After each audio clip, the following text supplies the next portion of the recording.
Tantra, the practice of imaginatively generating the meditational deity, that is to say, the practice of Tantra's generation stage, is a unique path by which the three fruitational dimensions, or Buddha bodies, are brought into the path of one's practice. It is through understanding the profundity of this method that the tantric approach can be fully appreciated. The process of generating oneself as the meditational deity is the means by which the indivisible union of the realization of emptiness and the realization of perfect awareness is brought to fruition. This accomplishment directly counteracts the ordinary perceptions and apprehensions which underlie our ordinary dualistic experience.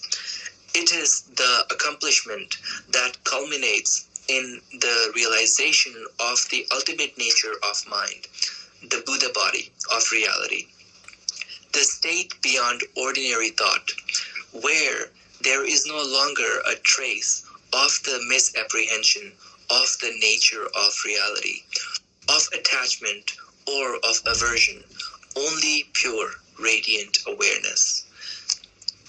The practice of generating oneself as the meditational deity is found in all four classes of Tantra. However, these methods are taught in their most sophisticated forms in the class of highest yoga tantra. Depending on the spiritual capacities of the practitioner, the tantras describe a graduated series of methods for generating oneself as the meditational deity.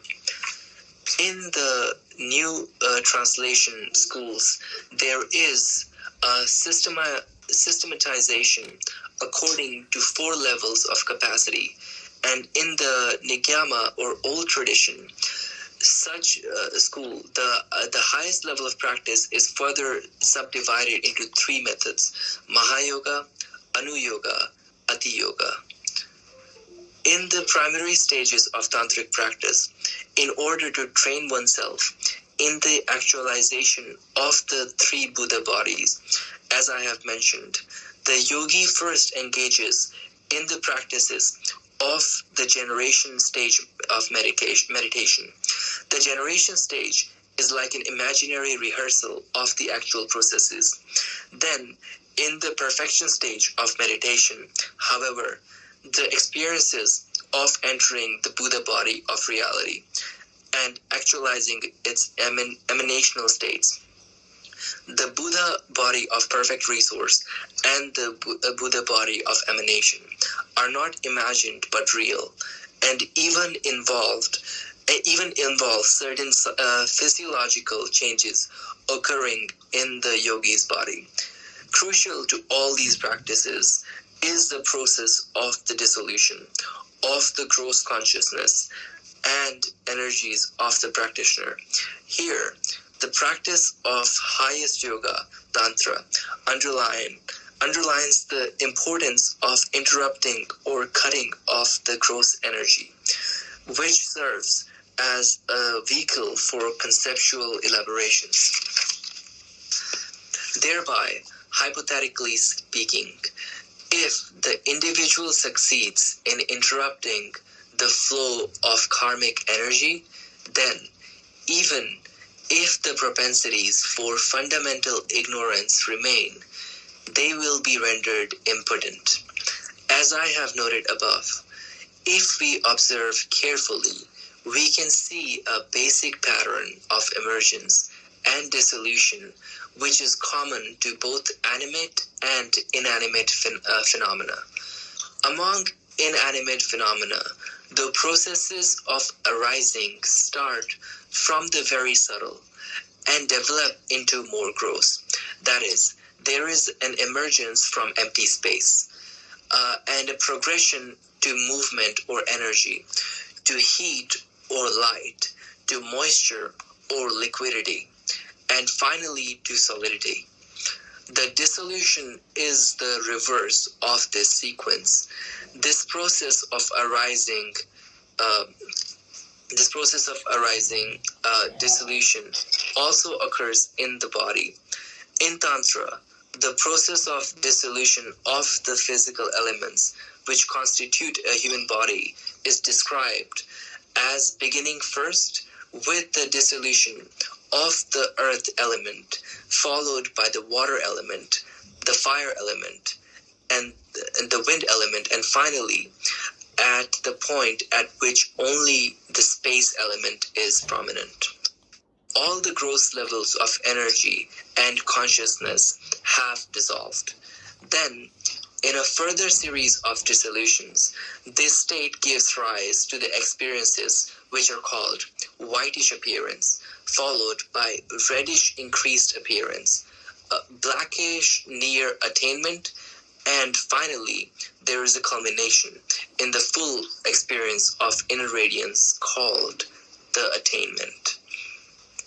Because the stages of dissolution are natural processes, imagining these is of preeminent importance in the generation stage practices of visualizing the meditational deity. Both in the new and old translation schools, the actualization of inner radiance, the point at which our gross consciousness and energies have dissolved, is the primary intent. This is the essence of the great perfection, Dzogchen practices of the Nyingma tradition, of the union of emptiness and luminosity, based on the sameness of samsara and nirvana practices of a Sakaya tradition, of the Great Seal Mahamudra practices of the Kagyu tradition, and the indivisible union of bliss and emptiness practices of the Gelug tradition. Now when we speak of inner radiance, it is important to bear in mind that there are different levels at which this can be experienced. And in addition, there is one important difference between the Dzogchen view of inner radiance and that of the new translation schools. As with that of emptiness, the experience of inner radiance can be of different types. The experience of inner radiance described in the new translation schools is affected only subsequent to the dissolution of all the gross levels of conceptual elaboration. However, in the Dzogchen view, all states of awareness or consciousness are thought to be pervaded by inner radiance, just as a sesame seed is permeated by oil. Therefore, in Dzogchen, there exist refined instructions which allow the recognition of inner radiance, even while all the gross levels of sensory activity are still active. This is where we come to the important distinction made in the Dzogchen teachings between the Tibetan terms sems and rigpa. Our ordinary mind, sems, refers to the gross dualizing consciousness, ranam shis, where pure awareness, rigpa, is free from the dualistic perceptions of subject and object. Let me reread that. This is where we come to the important distinction made in the Dzogchen teachings between the Tibetan terms sems and rigpa. Our ordinary mind, sems, refers to gross dualizing consciousness, ramchas, where pure awareness, rigpa, is free from the dualistic perceptions of subject and object. Following the practices of Dzogchen teachings of the Nyingma school, the student is directly introduced by an authentic spiritual teacher to the very nature of his or her mind as pure awareness. This is the focus of the cutting through resistance, Craig's Choate aspect of the Dzogchen path, and that this is completed by the all-surpassing realization, Tod Ragal practices, which focus on eliciting and recognizing the radiances of pristine cognition, irrespective of these differences of view and practice. However, a genuine experience of inner radiance is the realization of the fundamental nature of our awareness, which is the inextricable union of emptiness and luminosity. Now, when the subtle mind is completely pure, the body or energy aspect of the combination of subtle mind and subtle body arises as the 5 different colored luminosities: white, blue, red, yellow, and green, and in the form of Buddha bodies.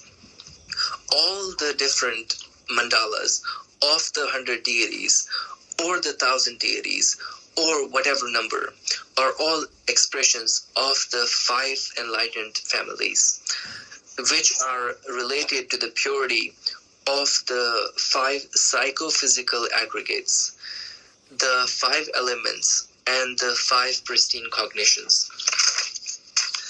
These relationships form the core of the practices presented in the highest Yoga Tantra, as does the experiential cultivation of the nature of those deities through the practice.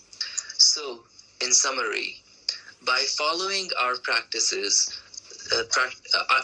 by following in our practice the process of the natural dissolution of our gross forms of consciousness and the natural arising from this state of the luminosities and bodies of the deities, first the actualization of inner radiance is refined, and this serves as the substantive cause for the arising of the Buddha body or perfect resonance and the Buddha body of emanation respectively. Thus, the 3 bodies of a Buddha are perfected, which is the tradition of the path of Tantra. Now, as for forms of the meditational deity, which are generated in the practice of Tantra, there are 2 principal types: peaceful deities and wrathful deities. In general terms, these are concerned with the transformation of cognitive and emotional states associated with attachment and aversion, respectively. The peaceful deities are quiescent and are expressions of the natural purity of attraction, that is, the mind resting in its natural pristine state. The wrathful deities are the dynamic aspect of the peaceful deities and are expressions of the natural transformation of aversion. That is, they represent the mind's active transformation of delusion into pristine cognition. Now, as we see, Yoga Tantra involves taking dissonant cognitive states such as attachment and aversion onto the path. In the path, followed by pious attendants, are categorically perceived as something to be renounced. In the Mahayana path, however, there are 2 approaches which contrast with that of the pious attendants. According to Mahayana Sutras, if a certain situation suggests a positive outcome in terms of benefiting others, the voluntary use of desire or attachment is allowable. However, in the Tantras, it is not merely that desire when beneficial.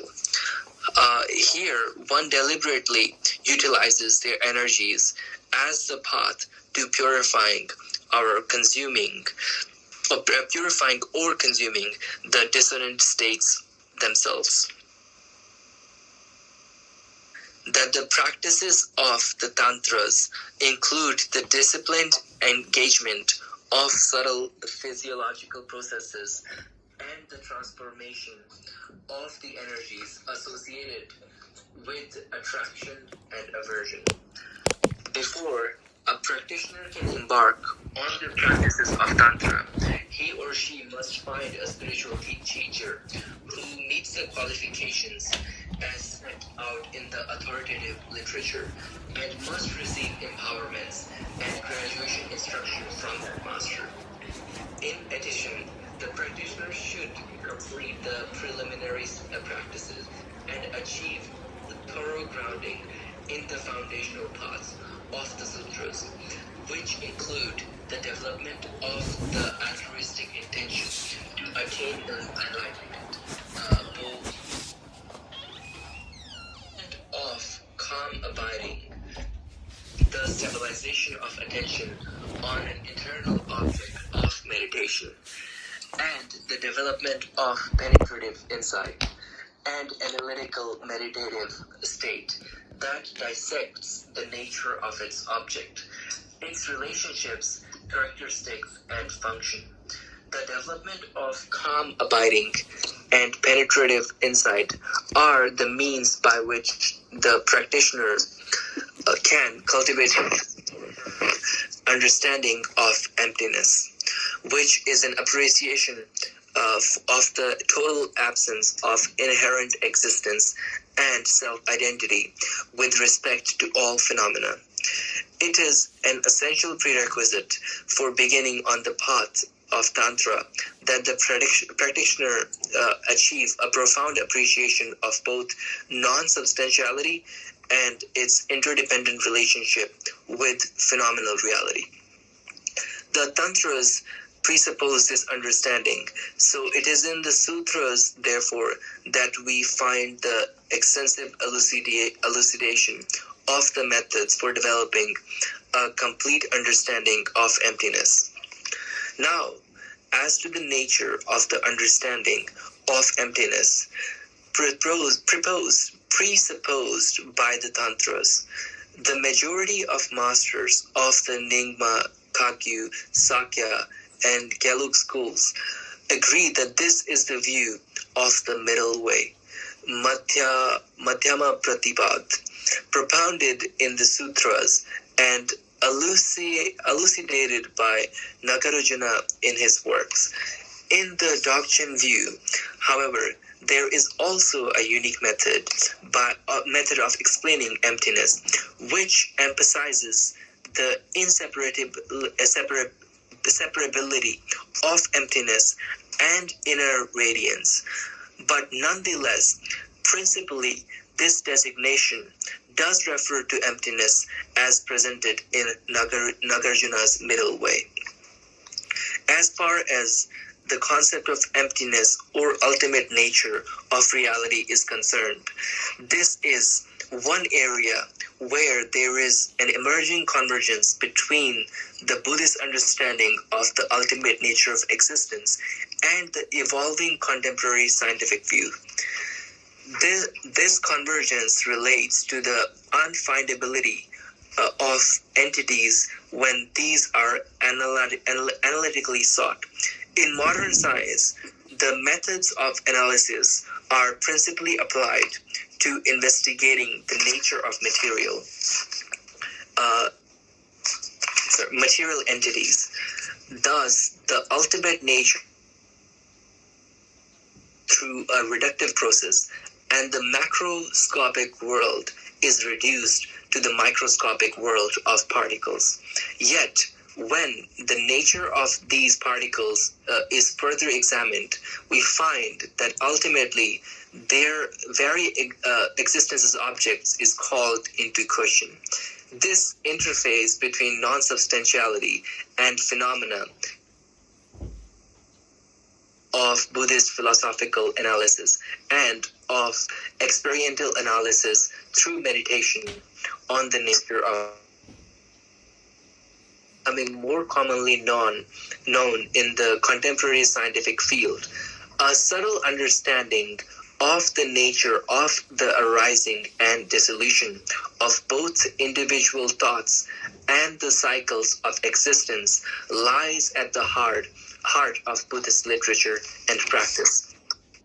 In summary, therefore, even though the stages of preparation for engaging in the practices of highest Yoga Tantra are extensive, it is said, since the mode of procedure in highest Yoga Tantra follows a very close correspondence to the nature of existence, human beings of this world are regarded as having the perfect gross and subtle physiological basis for undertaking these practices successfully. Normally, in our lives, if we know that we are going to be confronted by a difficult or unfamiliar situation, we circumstance in advance so that when this event actually happens, we are fully prepared. As I have outlined, the rehearsal of the processes of death and those of the intermediate stage and the emergence into a future existence lies at the very heart of the path in highest Yoga Tantra. These practices are part of my daily practice also, and because of this, I somehow feel a sense of excitement when I think about the experience of death. At the same time, though, sometimes I do wonder whether or not I will really be able to fully utilize my own preparatory practices when the actual moment of death comes. A sense of uncertainty and often fear is a natural human feeling. तो बात करते हैं। हाँ, आ गया तेरा भाई आ गया। तो ठीक है।